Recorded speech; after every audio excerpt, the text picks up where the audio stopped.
섭자의 공포 라디오가 시작됩니다. 전라남도 여수. 여수의 상징 중 하나인 돌산대교는 돌산 일대교를 N동 방향으로 넘어오고 나면 좌측에 부두가 길게 뻗어 있습니다. 스쿠터를 타고 귀가 중이었던 한 남자는 부두를 따라 달리다 제2대학교 측으로 방향을 틀었고, 한참을 달리던 중 남자는 전봇대에 머리를 기대고 있는 한 여자를 발견했습니다.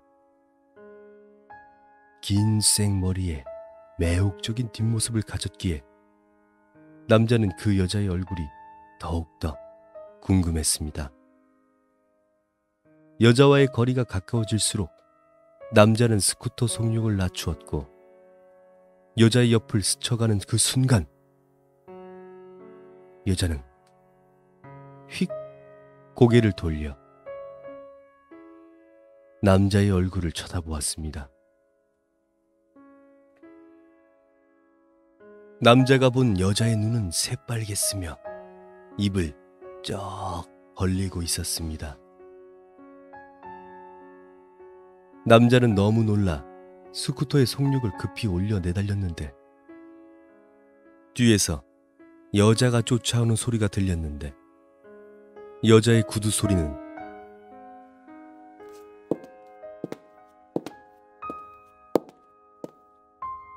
하다가 이내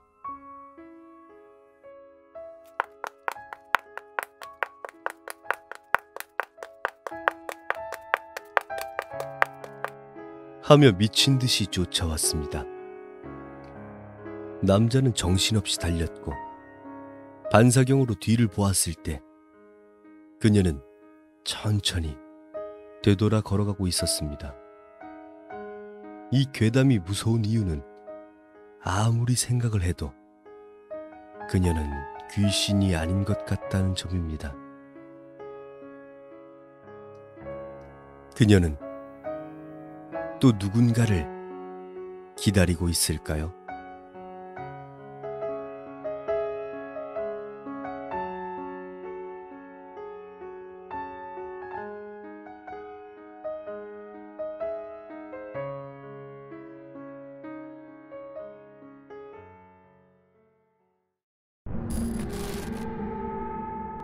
섭자의 공포 라디오가 시작됩니다. 2004년에 뼈를 가르는 수술을 받은 적이 있었습니다.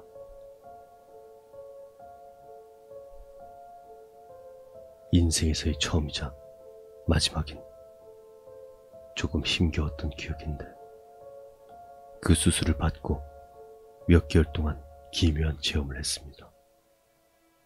기가 빠져나가서 그런 건지 그중 가장 헤어나기 힘들었던 그때의 그 경험을 이야기할까 합니다. 이 이야기도 2004년에 겪은 일입니다. 저는 전라남도 순천에 살고 있는데, 그날은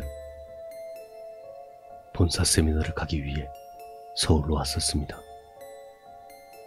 다음날 출근을 해야 했기에 당일로 다시 순천으로 돌아가야 했죠. 하지만 저는 막차를 놓쳤습니다. 내일 바로 출근해야 했기에 무척 당황했지만, 혹시나 해서 서울역에 가니 밤 11시 출발이라 늦은 시간이었지만 표가 남아 있었습니다.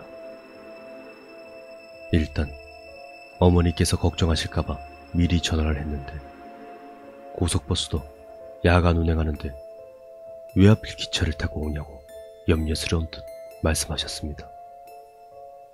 그때는 별 생각 없이 그저 집에 빨리 가서 조금이라도 쉬어야겠다는 생각에 새벽에 도착하면 꼭 문 열어달라고 말씀드리며 기차를 타러 갔죠. 같이 세미나에 온 형은 좌석 외측에, 그리고 저는 창에 기대기를 좋아하기에 창가에 앉았습니다. 1시간 정도 지나자 평택역에 도착했고 잠시 멈췄을 때 화장실에서 잠깐 담배를 피우고 다시 제자리에 앉았습니다. 기차가 다시 출발하자 창밖을 아무 생각 없이 바라보고 있었습니다. 어두울 땐 창밖이 잘 안 보이고 밝은 기차 내부가 더 잘 보여서 그런지 평택역 전까지 계시지 않았던 40대 후반의 아저씨가 제 옆에 서 계시는 것이 반사되어 보였습니다.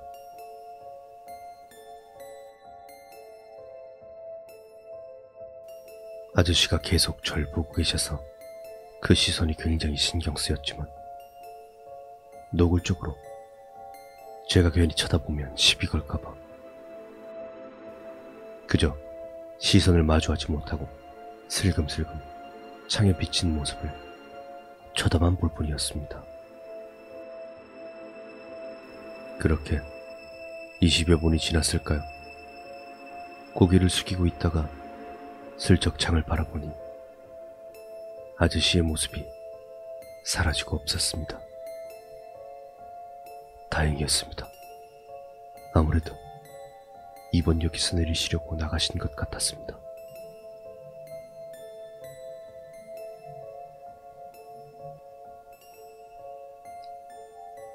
그제야 고개를 들고 뒤를 돌아봤습니다.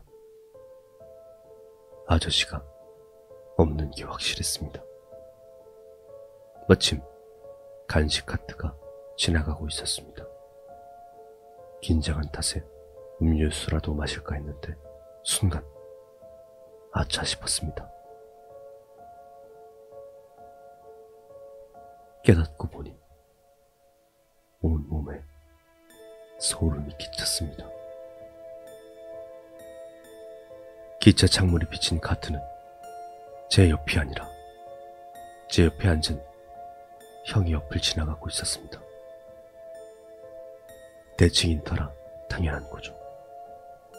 그런데 아까 그 아저씨는 창에 비쳤을 때 저희 옆에 있었습니다. 즉, 아저씨는 창에 비춰진 게 아니라 창 밖에 있었던 것입니다. 기차를 따라 공중에 떠서 계속 따라왔던 것입니다. 그러고 보니 기차 안에 서 있었다면 좌석 모퉁이를 잡았거나 했을 텐데 그 아저씨는 선 자세로 계속 절 보고 웃고 있었습니다.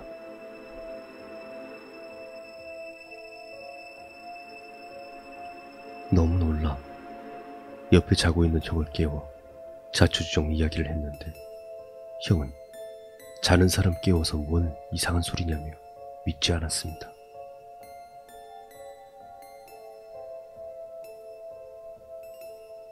자정이 넘었지만 너무 놀라서 잠이 오지 않았습니다. 행여나 창밖에 그 아저씨가 다시 보일까봐 두 눈을 꼭 감고 순천까지 아무것도 못한 채 가만히 있었습니다. 새벽 3시 순천역에 도착하자 불이 나게 택시를 타고 집에 도착했습니다.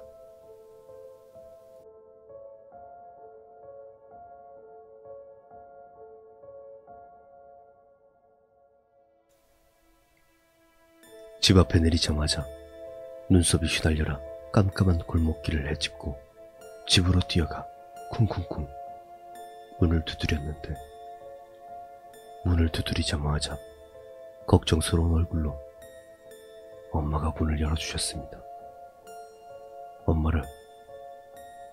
엄마 얼굴을 보자마자 긴장이 풀렸고 눈물이 절로 흘렀습니다. 훌쩍이면서 있었던 이야기를 이야기하죠. 실은 엄마도 이상한 꿈을 꾸셨다고 합니다.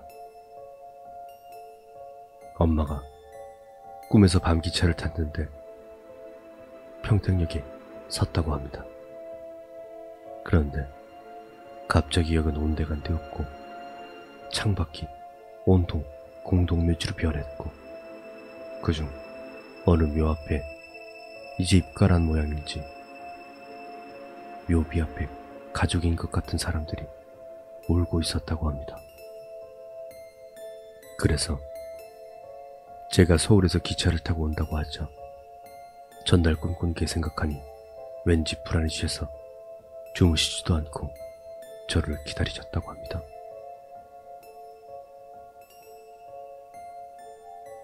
그날 창밖에 있던 아저씨는 무엇이었을까요?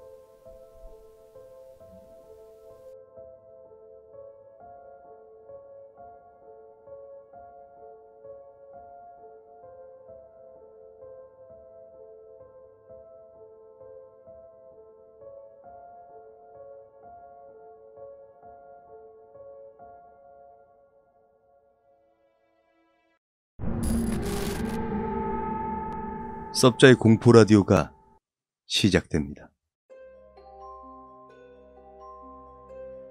안녕하세요. 17살 고등학생 여자입니다. 제 사연을 읽어주셔서 너무너무 감사합니다.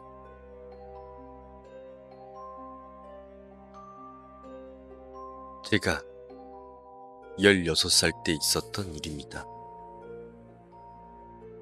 저는 학교에서 왕따를 당하고 있었는데 어느 날 저를 왕따시키는 친구가 저를 따라오라며 불러댔습니다.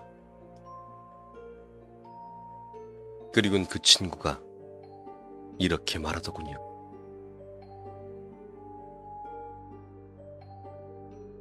야, 우리 학교 연못 있지?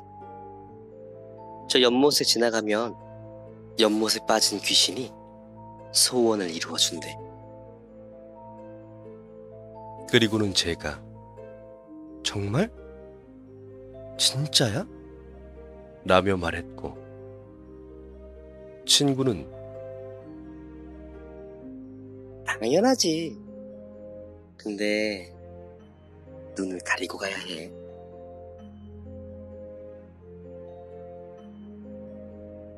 그렇게 저는 연못이 있는 곳으로 눈을 가리고 조심조심 가고 있었습니다. 그런데 그 친구가 이렇게 말을 하는 겁니다.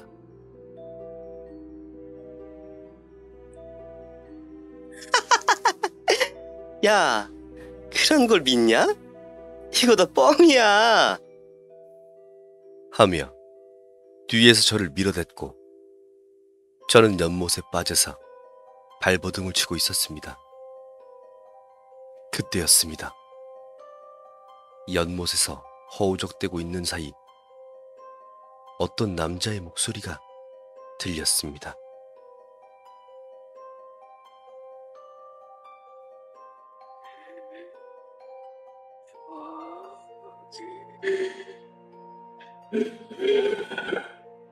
고양이야, 빨리 나가. 저는 더욱더 무서워져 발버둥을 쳤습니다. 그때 지나가던 다른 반 친구의 도움을 받아 연못에서 나올 수 있었습니다.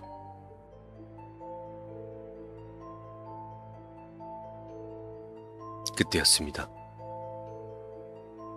연못에서 나온 뒤부터 발목이 너무 아픈 것이었습니다. 그래서 저는 아픈 발목을 보고는 깜짝 놀랐습니다. 제 발목에는 누군가가 손을 꽉 잡은 것처럼 사람 손자국에 멍이 있었습니다. 그 뒤부터 저는 그 연못 주변은 가지를 못했습니다. 다시 생각해도 너무 무섭습니다. 그리고 아직도 궁금합니다. 제가 연못에서 허우적대고 있을 때 그 남자의 목소리는 도대체 무엇이었을까요?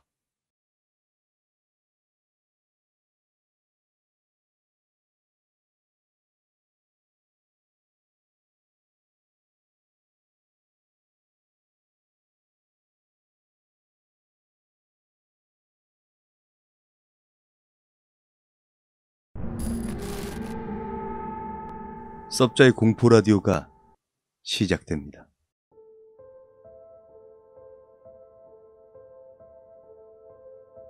칠 년 전 일입니다. 친한 후배가 자살로 추정되어 죽었습니다. 인적이 드문 철길로 들어가 죽었는데 그 철길이 접근이 쉽지 않다고 합니다.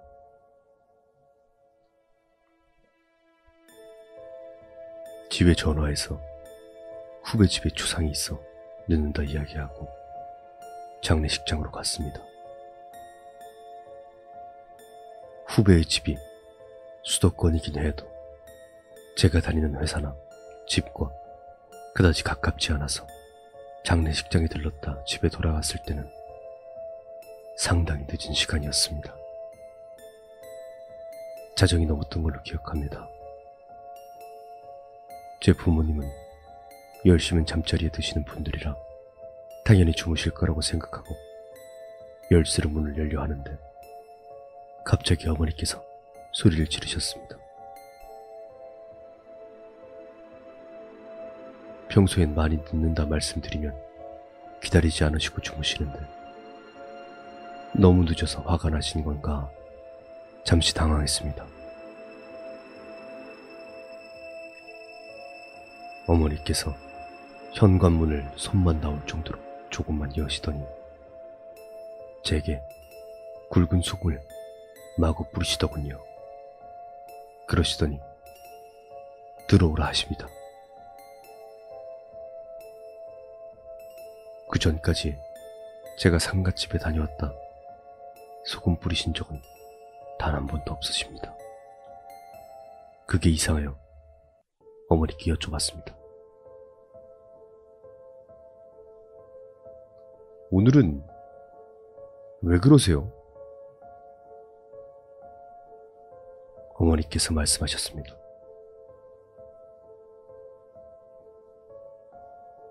자다가 꿈을 꾸는데 너희 뒤에 하얀 야구 모자를 쓴 남자가 울면서 쫓아왔다. 그런데 그 뒤로 흐릿한 사람들이 계속 따라왔다. 그래서 자다 일어나 너에게 소금을 들고 뿌리게 된 것이다.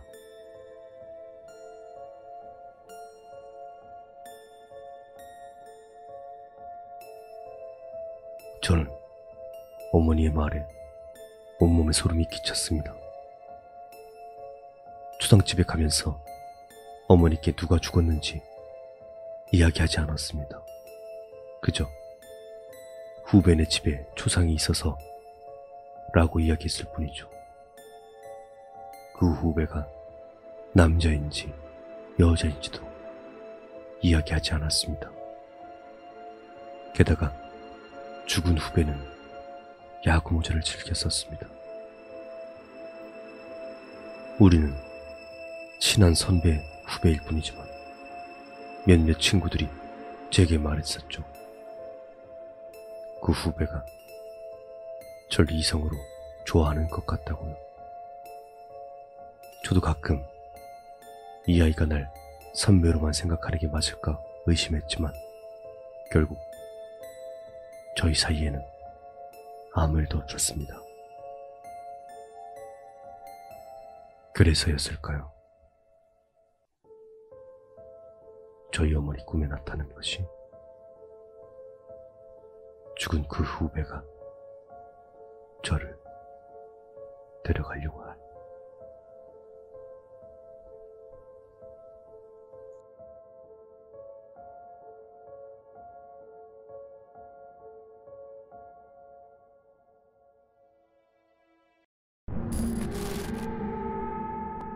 섭자의 공포 라디오가 시작됩니다.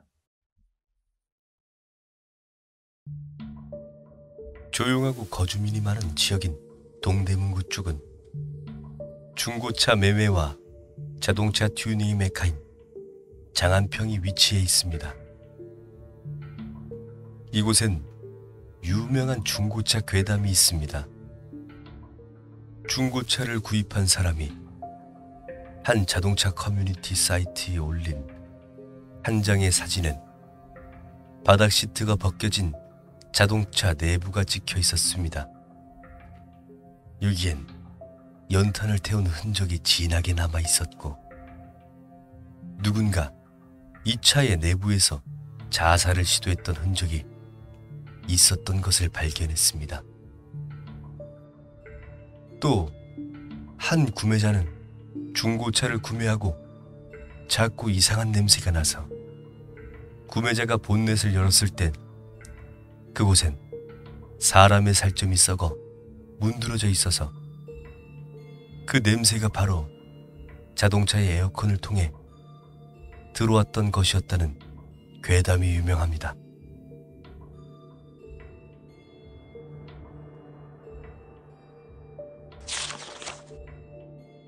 일산의 한 고등학교로 발령이 난 교사는 어느 날 당직을 서게 됩니다. 밤에 혼자 남아있던 그는 집에 가기 바로 전 마지막 순찰을 위해 학교를 돌아보는데 주차장에 있는 자신의 차 위에 누군가가 누워있더랍니다. 누군가 싶어 쳐다보았는데 누워있는 사람은 팔, 다리는 정상이었는데 목만 길게 드러나 교사의 차 내부를 들여다보고 있었다고 합니다. 혹여나 그 차에 내가 타고 있었거나 창문이 열려있다는 상상만 해도 등골이 오싹합니다.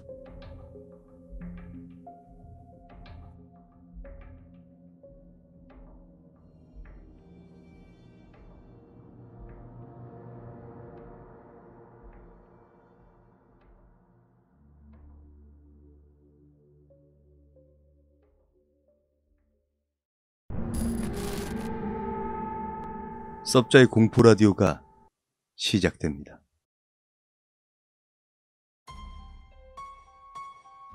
전라남도 순천에 있었던 괴담입니다.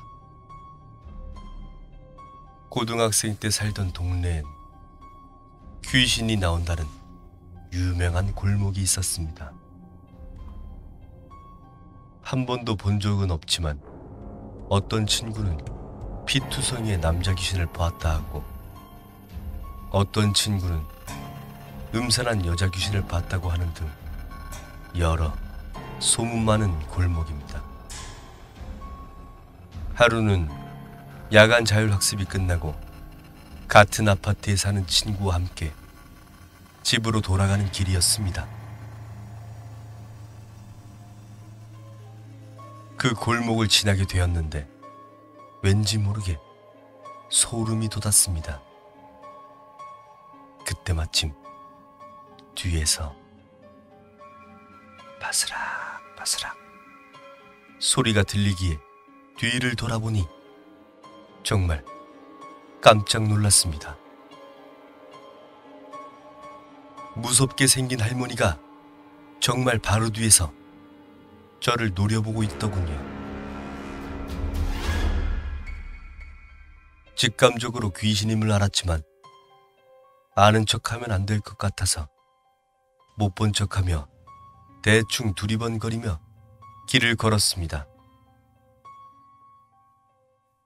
그렇게 한참을 걸어가다 다시 한번 뒤를 돌아보았는데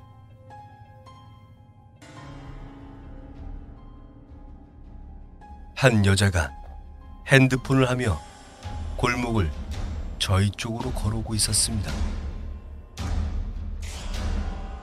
그리고 바로 앞에 할머니가 있었고 그 둘이 부딪히려는 순간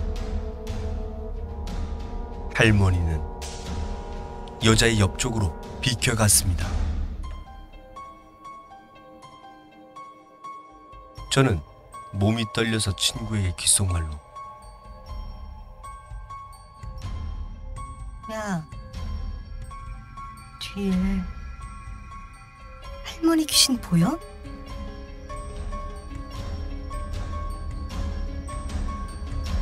라고 물어보았습니다. 근데 친구가 이렇게 말을 하더군요. 당연히 보이지. 저 할머니 귀신 아니야. 라고 말하면서 웃더라고요. 이어서 할머니는 골목 옆 허름한 집에 혼자 사는 분이라고 하더라고요. 그래서 다행히 귀신을 본 건 아니라는 생각에 안도감이 돌았고, 집에 와서야 그 골목이 너무나도 두려워졌습니다.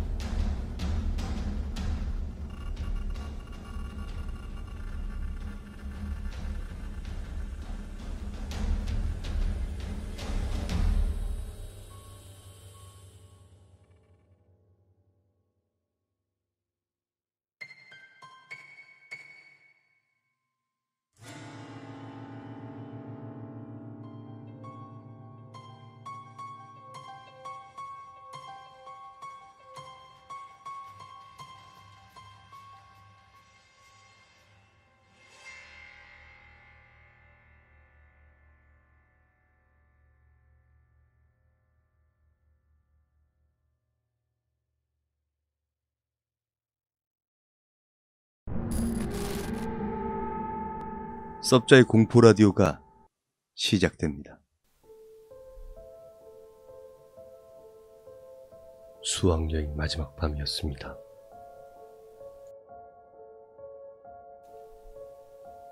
그날따라 천둥번개가 친 무서운 분위기였습니다. 같은 숙소 안의 아이들은 저에게 괴담을 해달라고 졸랐고, 평소 괴담을 좋아하는 저는 기다렸다 싶어서 괴담을 쭉 늘어놓기 시작했습니다. 그런데 첫 번째 이야기를 끝내고 두 번째 이야기를 시작하려는데 어둠 속에서 낯선 여자아이가 보였습니다. 머리를 양갈래로 따고 원피스를 입은 여자아이. 당시 원형으로 둘러앉아 괴담을 하고 있었는데 그 아이는 K양 뒤에 앉아 있었습니다. 그래서 저는 K양 옆에 있는 아이가 너무 무서워 뒤에 있나? 라고 생각하고는 계속 이야기를 했습니다만 두 번째 이야기가 끝나고 불을 켰을 때 그 아이는 흔적도 없이 사라졌습니다. 생각해보니 저희 학교는 규율이 엄격해서 머리를 따을 수 없을 만큼 머리를 기를 수 있는 아이는 없었습니다.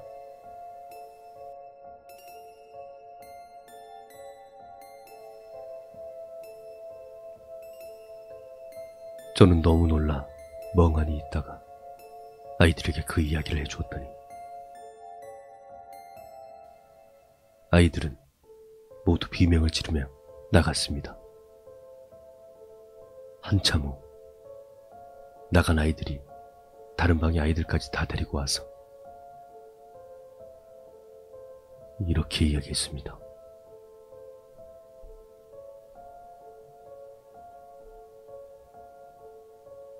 얘가 봤다는 그 아이 나도 봤어.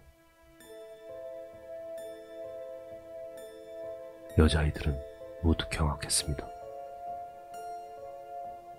그 여자애를 저 한 명이 본 것도 놀랄 만한 일인데 둘이서 똑같은 귀신을 목격했다니 더욱 그랬을 것입니다.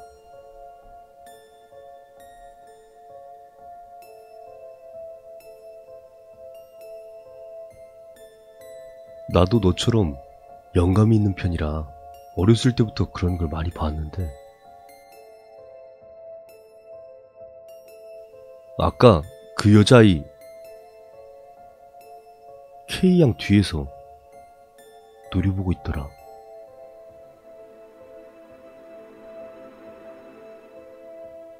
이어지는 말에 순간 K양 기분이 나빠졌는지 그 아이에게 몇 마디 쏘아댔습니다. 물론 저는 더욱 당황스러워졌고, 얼굴은 이쁜 편이고 노란색 리본으로 머리를 묶었어. 옷 색깔은 잘 모르겠는데 어쨌든 원피스를 입은 것 같더라고. 라는 말에 소름이 돋았습니다. 저는 아이들에게 단지 못 봤던 아이가 있다고만 이야기했지, 누구 뒤에 어떤 차림을 한 아이가 있다고 세세하게 말하지 않았기 때문입니다. 분명히 그 아이도 저와 같이 그 여자애를 본 것이었습니다.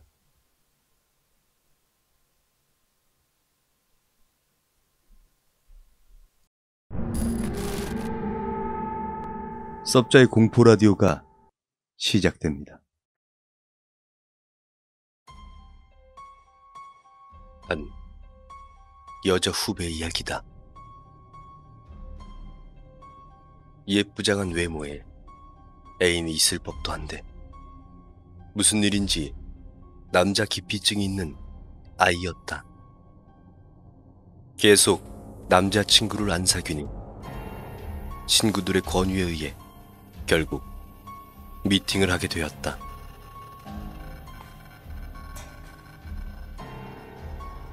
막상 미팅에 나가보니 한 남자가 눈에 띄었고, 이야기를 해보니 자신과 좋아하는 색, 영화 등등 너무나 잘 맞는 것이 아닌가.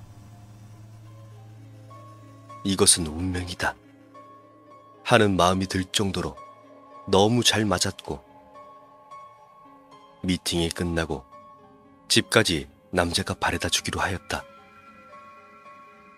여자는 이 인연이 이어지길 바래서 집에 오는 길에 은근히 애프터를 기대하고 폰 번호를 물어보지 않는지 계속 혼자서 기대를 하고 있었다. 집 앞까지 이런저런 이야기를 하고 별다른 수작도 부리지 않는 점이 여자의 마음에 더 쏙 들었고, 집 앞에서 여자가 우물쭈물거리자 미팅남은 여자에게 폰 번호를 물어보았다. 아싸! 라고 생각한 여자는 폰 번호를 가르쳐주며 전화를 하라고 했고, 남자가 바로 전화하자 여자는 휴대폰 액정을 보고 그대로 굳어버렸다.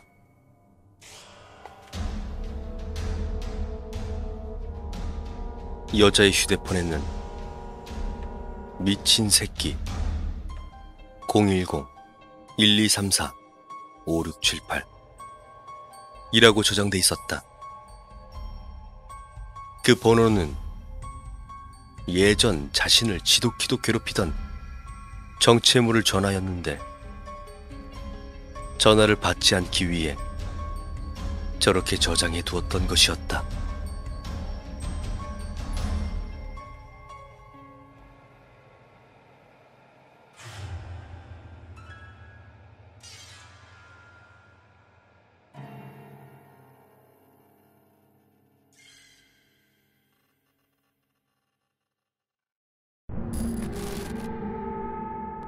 섭자의 공포 라디오가 시작됩니다. 제가 아르바이트를 시작하려고 할 때 알바를 많이 해본 친구가 해준 이야기입니다. 택배 알바를 하던 어느 날 집에 찾아가기 전에 수취인들에게 전화를 돌리고 있었는데, 생각해보면 유독 한 분이 굉장히 겁먹은 목소리로 전화를 받았대요. 친구는 원래 말투가 무뚝뚝한 데다 전화할 곳도 많아서 우물쭈물하는 와중에 뚝 자르고 고객님, 택배가 갈 건데 집에 계시나요? 라고 물어봤다고 합니다. 이번에도 상대방은 우물쭈물하며 대답을 회피하다가 기어 들어가는 목소리로 집에 있다고 대답했답니다.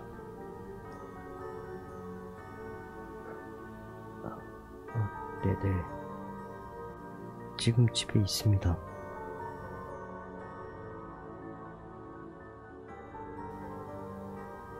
끊으려고 하니 이 상황에도 상대방이 지금까지와는 달리 정확한 목소리로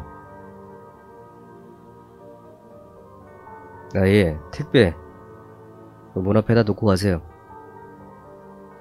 라고 했답니다. 그런데 막상 가보니 대학가에 있는 아파트인데다 마침 등교 시간이었는지 학생들도 많고 통행도 많았답니다. 문 앞에 놓고 갔다가 분실되면 독박 쓸 것 같아서 굳이 문을 두드리고 택배 왔다 하면서 주인을 불렀다고 합니다.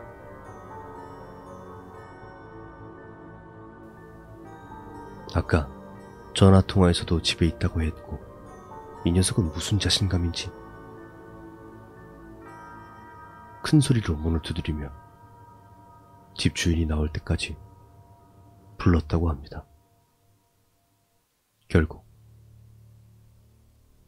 집주인인 여자가 나왔는데 문을 조금 열고 문의 반쯤 몸을 기대서 절반 정도는 보이지 않았대요. 꽤 예쁜 편이어서 얼굴에 눈이 갔는데 눈매가 참 친구에게 아기를 가지고 있는 것처럼 선뜩하더래요. 뭐 그런 째려보는 느낌. 박스가 꽤 무겁고 여자가 예쁘니까 괜한 친절로 거실까지는 가져다주고 싶었지만 워낙 눈빛이 무서워서 현관문 앞에다가 놓고 돌아섰대요. 마침 같은 층에 소주인이 3명이나 있어서 다시 다른 집 문을 두드리고 나오길 기다리다가 슬쩍 방금 여자 쪽을 봤는데 박스가 무거우니까 여자가 손에 들고 있던 식칼을 박스 위에 놓고 박스를 안으려 하고 있었대요. 즉 여자는 현관문에 가려져 있던 왼손으로 식칼을 숨기고 택배를 받았던 거죠.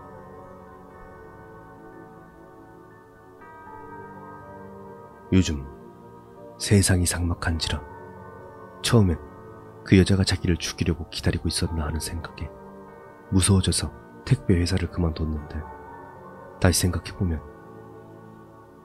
오히려 그 여자가 더 무서워서 식칼을 들고 있었을 수도 있고 어떤 의도로 그 식칼을 들고 있었는지는 잘 모르겠습니다. 하지만 괜한 호의로 집에 들어가려 했다면 저는 친구에게 이 이야기를 들을 수 없었을지도 모르겠네요.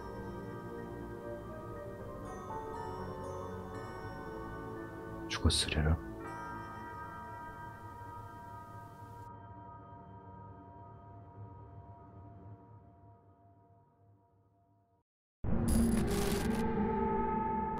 섭자의 공포 라디오가 시작됩니다.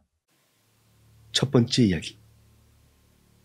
독일 아이제나하 지방에는 살아있는 저택이 있다고 한다. 그곳에는 들어갈 때마다 방의 위치나 형태가 바뀐다고 한다. 1972년 대학 조사대가 방문했을 때 학생 중에 한 명이 실수로 벽을 손상시켰는데 그 순간 커다란 외침이 저택을 울린 다음 이후 현상은 일절 일어나지 않았다.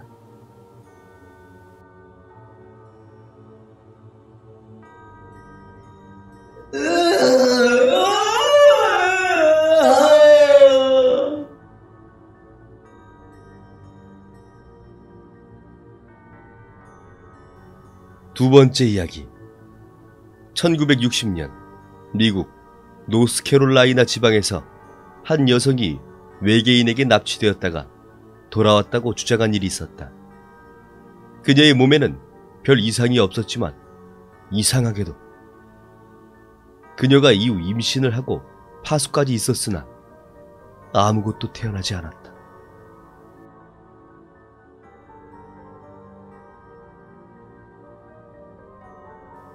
세 번째 이야기. 1902년 9월 3일 야마가타 현의 한 마을에서 사내아이가 태어났다. 조산부와 그 어머니는 아이를 보자마자 오른쪽 눈을 붕대로 감싸 숨겼다. 그 남자는 40살이 되어 죽을 때까지 붕대를 풀지 않았다.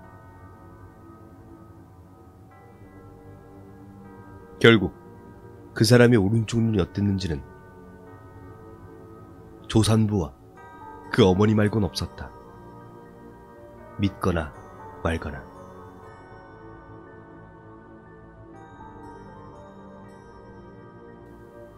네 번째 이야기. 런던에서 5년 동안 행방불명이었던 남자가 그 모습 그대로인 채 발견되었다. 남자의 말에 의하면 그는 2층 건물의 엘리베이터에서 3층으로 가는 버튼을 발견했고 호기심이 생긴 그는 그 버튼을 눌렀다고 한다. 그리고 밖으로 나와서 보니 5년이 지나 있었다고 한다. 그 빌딩은 남자가 사라진 후 5년 뒤 3층으로 개축된 상태였다. 믿거나 말거나.